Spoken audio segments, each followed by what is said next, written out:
Umar ரலியல்லாஹு அன்ஹுடைய காலத்தில் ஒருவர் வருகிறார். ஷாம் பிரதேசத்திலிருந்து வந்திருக்கிறார். மதீனாவுக்கு, சிரியா, ஜோர்தான், பலஸ்தீனுடைய பகுதியில் இருந்து வந்திருக்கிறார் மதீனா தேசத்துக்கு. உமர் ரலியல்லாஹு கண்டகணம் கேட்டார்கள்.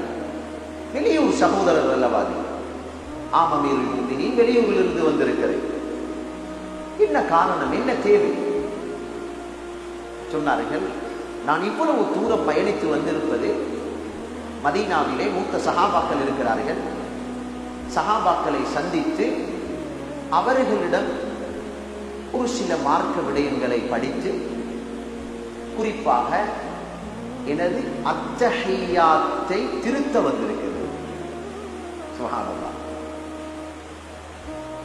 எனது அத்தஹியாத்தை திருத்த வந்திருக்கிறேன். கேட்ட கணம் உமர் ரலியல்லாஹு அழுது விட்டார்கள். அத்தஹியாத்தை திருத்துவதற்கு இவ்வளவு தூரமா, இவ்வளவு பெரிய பயணமா? அமீருல் முஃமினீன் உமர் ரலியல்லாஹு சாதாரணமானவர் அல்ல. ஸல்லல்லாஹு அலைஹி வஸல்லம் சொன்னார்கள், எனக்கு பின் ஒரு நபி இல்லை, நபி ஒன்று வருவதாக இருந்தால் உமராகத்தான் இருக்கும்.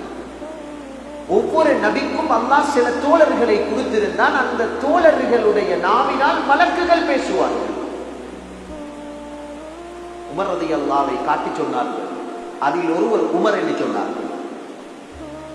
அவர் பேசியது மார்க்க சட்டமாக இறங்கியிருக்கிறது. எத்தனையோ விடயங்கள்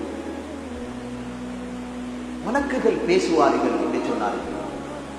அவ்வளவு முக்கியமான உமர் பின் கத்தாப் ரலியல்லாஹு அன்ஹு அத்தஹியாத்தை படிப்பதற்கு பயணித்து வந்திருக்கிறேன் என்ற செய்தி கேட்டு கண்ணீர் வடித்து ஒரு பூரிப்புடன் சத்தியம் செய்தார்கள். நல்லோர்களின் சத்தியத்தை அல்லாஹ் நிறைவேற்றுவார். நல்லோர்கள் நினைப்பது நடக்கும். அல்லாஹ் நடாத்திருப்பான்.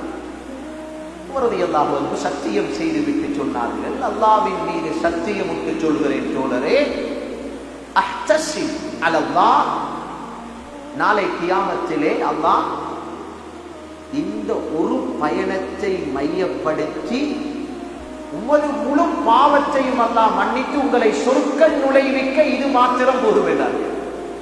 இது மாத்திரம். அன்புக்குரியவர்கள், அல்லாஹ்வின் நல்லடியார்கள், பயணத்துடைய சிறப்பம்சங்களை பேசிக்கொண்டே போகலாம். மிக பெரும் ரகசியங்களை எல்லாம் பயணங்களில் சாதிக்கலாம், அடைந்து கொள்ளலாம். சொர்க்கத்தையே அடையலாம் என்றால் வேற என்ன இருக்கிறது?